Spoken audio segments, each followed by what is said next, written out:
Developing tonight, it appears President Obama isn't going to go away quietly. Just days after President Trump met with South Korean President Moon Jae-in to talk North Korea strategy, Obama took a trip to South Korea to do the exact same thing. And this isn't the first time he's taken to the international stage to undermine the current administration. Listen. I hope that current members of Congress recall that it actually doesn't take a lot of courage to aid those who are already powerful, already comfortable, already influential. Because of the current debates that are taking place in Washington, it may be that some of the steps we put in place move more slowly than they otherwise would have. In this new world that we live in, we can't isolate ourselves. We can't hide behind a wall. Pete Hoekstra, former House Intelligence Committee Chairman, and Marie Harf, former State Department spokesperson and a Fox News contributor. Good to see you both. Thanks for being here tonight. Thank you. Marie, I'll go to you first on this. Is that appropriate for a former U.S. president to be taking to the world stage to criticize the sitting U.S. president? Well, let's be very clear. Those clips you just played, he did not mention President Trump by name.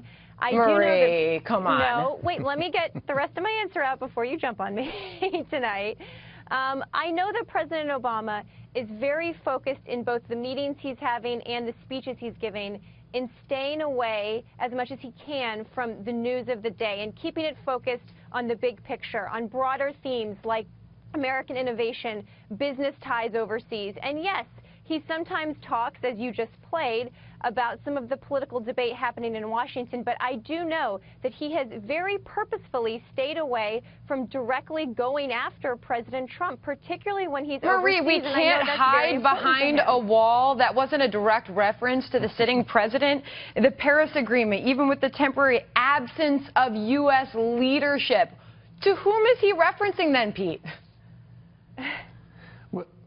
Here's the way I see it. I get three reactions. The first is he's a former president. Who cares? The second is he's the former president of the United States. That matters. He shouldn't be doing this.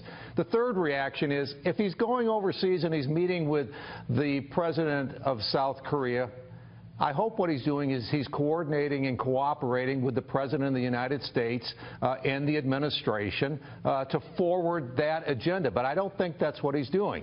There's a second message that he could be taking overseas. He could be going to South Korea and to Asia and saying, you know, I'm sorry, the strategy that my administration put in place to contain North Korea didn't work. Work with the current administration to develop a new strategy. I hope he then goes to the Middle East and says, you know, my strategy for Iraq, Syria, Libya, Afghanistan didn't work. Work with the Trump administration to develop a new strategy. And then he goes to Europe, does the same thing and says, I'm sorry, my strategy to fight ISIS and to contain Russia, it didn't work. Work with the Trump administration to develop a new strategy. If he can't deliver those two messages, he should leave the presidency with grace, just like every president since Gerald Ford has done. He should go home and do good, but walk away from the presidency and international relations and undercutting the current administration. And there's only one go back to his commander-in-chief promise at a time. But go back to Obama's promise in November, Marie, saying he won't pop off at every instance. You've got to listen to this. I want to be respectful of the office and give the president-elect an opportunity to put forward his platform and his arguments without somebody popping off in every instance. Well, that was a nice moment, right, Marie? But here we are not even 6 months into the Trump presidency, and we've heard an awful lot from him.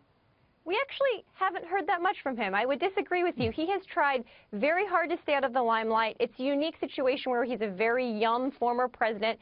And let's not forget, when the congressman asks who cares, most of the world still holds President Obama in incredibly high stand. The numbers, the polling about him around the world is exceedingly positive, and President Trump, it's exceedingly negative. So I do think that there's a role for a former president who people around the world look up to go around the world and talk about American values. So you think it's a good idea for that Democrats want to bring him back more into the picture? But, Pete, you look at the track record of his recent endorsements, and it's surprising that they think that's a good strategy. Well, Macron won in France after President Obama endorsed him, so I would maybe rethink that last statement there, Sandra. Yeah, I think if this president is going to travel around the world, his objective really should be to reinforce the strategies that this administration is trying to put in place to handle all of the challenges that are out there. I think it's very interesting. He says, you know, when he says the clip he played, he says, I want to stay and give the new president a chance. He doesn't say, I'm going to give the new president and the new administration a chance. You know, move into the background, let the Trump administration move forward and put their agenda in place. Got it. And Maria, I think to clarify, I meant the president's endorsements of other politicians, his track record, and their achievements. Marie, thank you. I thought you were talking about President Obama, so I just wanted to make clear that he has, at some points, endorsed people recently who've won. Okay. So we should remember that, too. All right, we'll leave it there. Thanks to you both for being here tonight.